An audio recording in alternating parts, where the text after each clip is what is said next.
Hello and welcome to Firearm Freedom.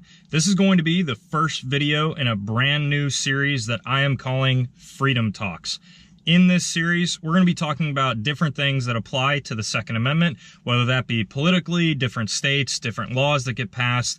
And basically, what we're going to be doing is using my brand new camera, which you guys are seeing right now, which is the GoPro Hero 6, to get a little bit of a different scenery. Normally, you guys see the talking videos that I do are inside, kind of against the white wall, and I'll still be continuing those with my whole camera setup. But I thought it'd be a little bit of a cool idea to come outside, come into different areas, maybe go into cool spots, just to do these talking videos for you guys and to get just a little bit of a different look for you guys on the other end of the camera. So with that being said, we're going to kick off the very first video in this series with New York gun laws. If you guys are unfamiliar with New York at all, I actually lived there my entire life up until about two years ago when I moved down to Pennsylvania. I still live in Pennsylvania now, but I get tons of questions at work because I work at a gun shop. Now, I want to start right out by saying I am obviously not a legal advisor, so this is simply my interpretation of the law.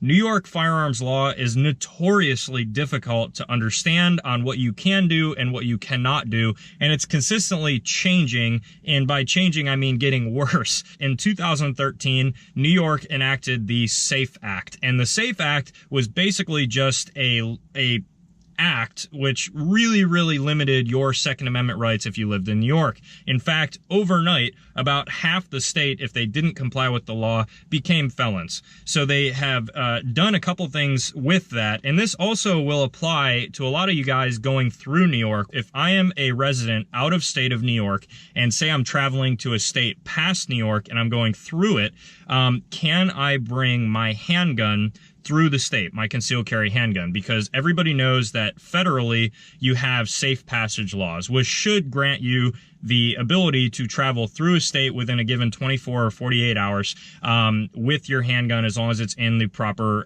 container, locked, whatever. Unfortunately, with New York, guys, and you can see on the screen right now, even on the NRA ILA website, where they give you a lot of information about transporting firearms through states, it will say take extreme caution when bringing anything through the state of New York, especially in New York City. So in the long and the short of it, guys, you cannot bring your handgun even across that border. Now, I know a lot of you guys are screaming on the other end of the camera, well, Joe, there's safe passage laws, you will be protected. And technically, federally, you might be okay. But there is multiple occurrences where New York has come out and said that they will not recognize the federal safe passage laws in the country. So basically, if you were to go across the border, it is a roll of the dice if you were to get pulled over, if you are going to get charged with a crime. Could you get out of that situation? Yeah, potentially. However, you are going to be paying thousands of dollars in legal fees and legal battles, and you will be spending that time probably in jail in New York. I would just fly over the state to the state that you're going to and simply check your handgun. Now, that develops an entirely new set of problems if you get a layover or something like that in New York City or another part of the state with your handgun. So there's a lot of issues, guys, and what you're going to notice the common theme in this video is if you're not living in New York currently, don't go there. It is not a fun state if you are interested in firearms.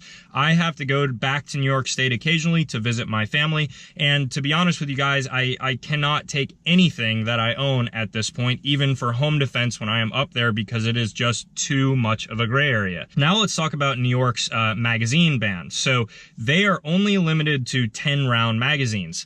If you are caught with a magazine that can contain over 10 rounds, even if you do not have a firearm in the vehicle, if you have an empty magazine, whether you're an out-of-state resident or an in-state resident, and you get pulled over and that empty magazine is found, you will be potentially charged with a Class D felony, which, as far as I can tell, that can be up to anywhere of 7 to 10 years in federal prison, and that would also be added in time if you had multiple magazines. Now, a lot of you guys are sitting on the other end thinking, oh my God, that's crazy. Has anybody ever been actually prosecuted for that? And they actually have. There has been a court case where a U.S. Army veteran who is currently a reservist was caught with 3 17-round Glock magazines a little bit after the SAFE Act was enacted. And he actually got pulled over, caught with the magazines, no gun in the car, and was being charged with, I believe, like 20 years in prison. 20 years in prison.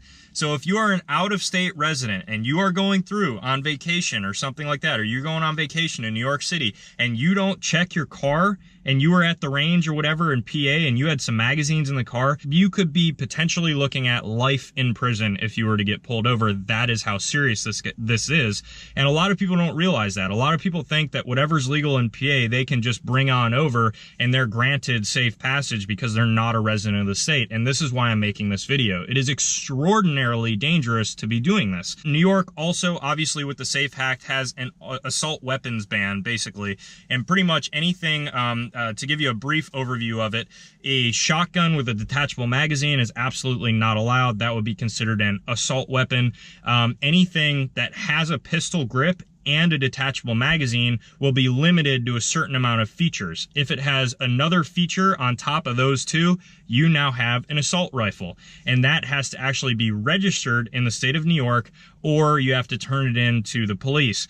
Personally, with me living in New York, I know probably about 90% of firearms owners did not comply and they did not register their, quote, assault weapons. So what this act really did is simply like any other anti-gun legislation, it sparked mass non-compliance and a mass amount of people turning into criminals as soon as it went into enactment. Basically, guys, you got to be really careful.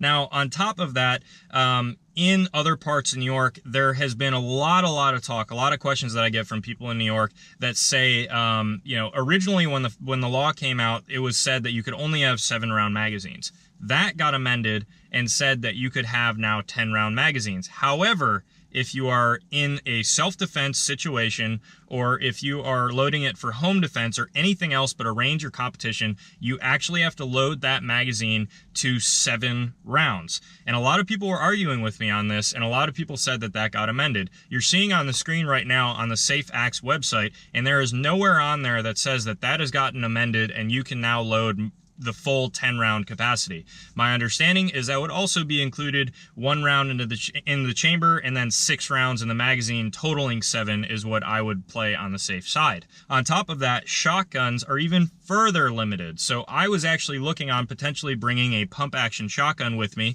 to keep at my family's house for home defense when I visit for the holidays. I quickly found out that shotguns actually have a limitation of not 10 rounds, but 7 rounds in the magazine tube. So pretty much any of your home defense, security, whatever shotguns that have 8-round magazine tubes are completely and utterly limited. There is nothing you can do. So if you're traveling into the state, guys, the long and the short of it is be extremely careful. I will put the links down in the description below to check out the New York SAFE Act if you're interested, if you do go into the state.